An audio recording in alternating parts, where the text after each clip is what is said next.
Unsa kag usa ka adlaw kalit lang kang mosayaw gawas sa inyong balay bisan way sunata ug dili nimo mapungan ug di nimo makontrol imong lawas naghilak na ang imong utok ug nagsyagit nga unta mahunong na sa pagsayaw pero padayon gyapon imong lawas sa paglihok ug giay.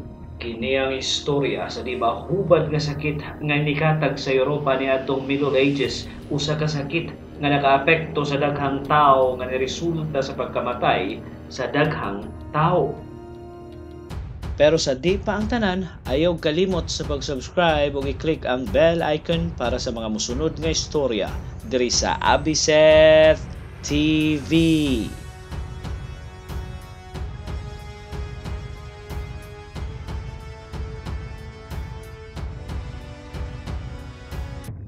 Daghan nato ang hilig kaayong mosayaw, daghang mga Pilipino ang niapil sa mga international contest sa pagsayaw, daghan po mga Pinoy ang nisikat sa lain-laing lugar sa kalibutan sa pagsayaw. Ang pagsayaw mangguno sa ka-physical activity nga maayo para sa lawas sa tao, pero makamatay pod og masubrahan nga wa nay hunungay. Sama sa nahitabo ni atong 1518 sa Europa, daghang tao ang naigo sa gitawag nilag sakit sa pagsayaw nga kung asa kalit lang mosayaw mo sa katawo bisag way sunata.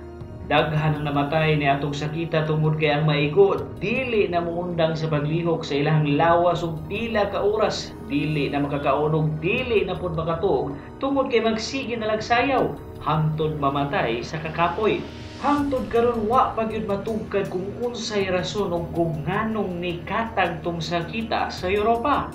Nagsugod ang tanan niadtong July 14, 1518, usa ka German housewife nga ang pangan kay si Frau Trofea nigawas sa iyang balay nga kalit lang ni sayaw sa kalsada ug wa na gyud moundang tibuok adlaw bisag walay sunata. Puwerteng uwawa sa bana ni Frau Trofea sa gibuhat niini, daghang tawo ang nitanaw pero wa gyud siya muundang sa pagsayaw. Pila ka oras ang nilabay na kuyapan siya tungod sa sobrang kakapoy. Pagkasunod adlaw human makamata si Frau ni sayaw na pud siya balik ug mas paspas na iyang lihok nga murag dili na niya makontrol ang iyang lawas sa pagsayaw. Maong ni daghan og maayo ang mga tawo nga nananaw sa iyang pagsayaw sa ilang pagtuo na buang na si Frau tungod kay dili na siya mangundang sa pagsayaw. Nagkasamad-samad na ug nagkadubo ng iyang tiil, padayon gihapon siya sa iyang pagsayaw. Milabay ang pila ka oras nagsugod na punog giay ang mga nananaw, nagsugod sa napo ka tawo ang nisabay ni ug giay ni Frau sa pagsayaw hangtod niabot nag-usa ka gatos ka tawo ang nanayaw. Hangtod ang tibok tao ni gud sa ilang lugar ang way undang nga nisayaw bisan walay sunata sa musika, niabot nagupat ka gatos nga tao ang sigig sayaw sa syudad sa Strasbourg niadtong adlaw. Nabalakan ang ilang gobyerno sa lugar tungod kay daghan na kayong tao ang way undang sa pagsayaw bisan nagkasamad-samad na ang ilahang mga tiil, padayon gihapon sila sa pagsayaw.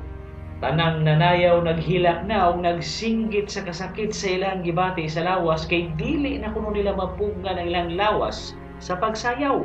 15 ka tawo ang mamatay kada adlaw tungod sa way undang nga pagsayaw, namatay sila sa exhaustion or sobrang kakapoy.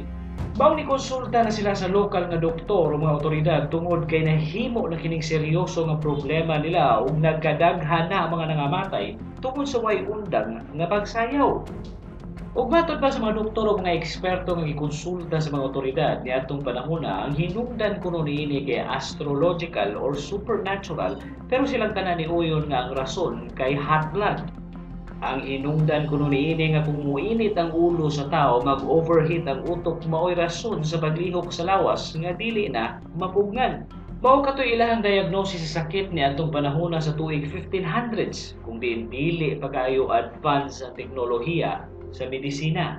Ang ilang nakit ang paagi para maundang ang pagsayaw kay kuhaan og dugo ang mga nanayaw para mo kalma ang lawas pero wa kini mo epekto.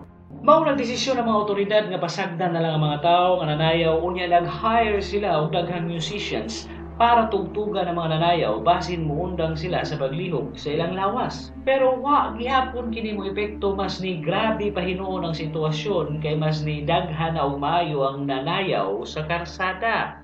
Ug kapuyo na sila muhagba na lang kini sa dalan maong paspasan sa mga musikero ang pagtugtog. Unya ang uban nga nahagba, pugos nga mubarog para mubalik og sayaw.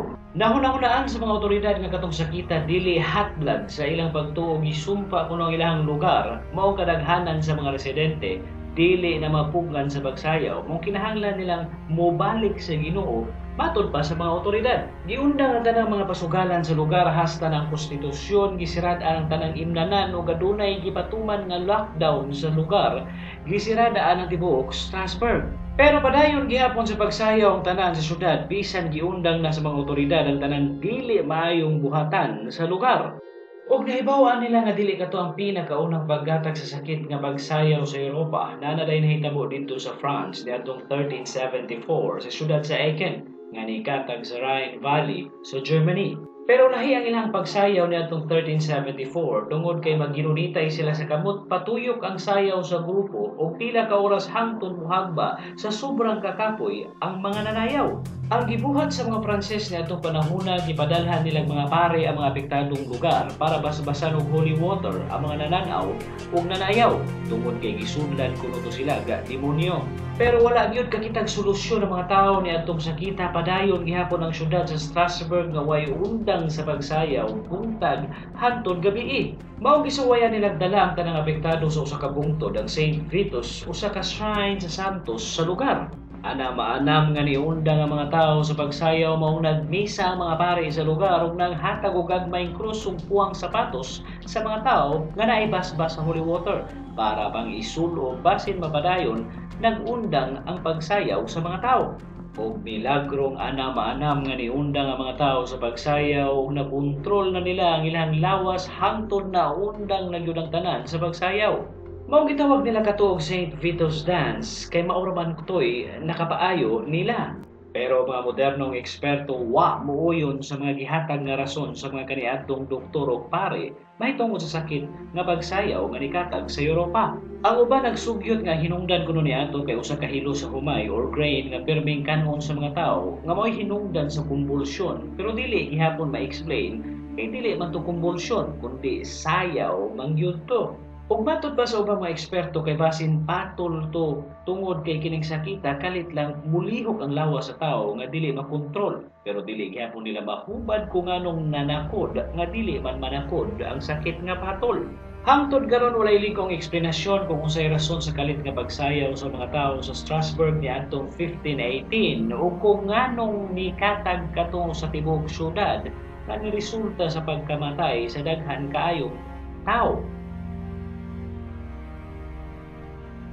Diri na lang ko to kayo kalimot sa pag-subscribe diri sa Abised TV para sa mga musunod nga videos. Daghang salamat sa pagtanaw.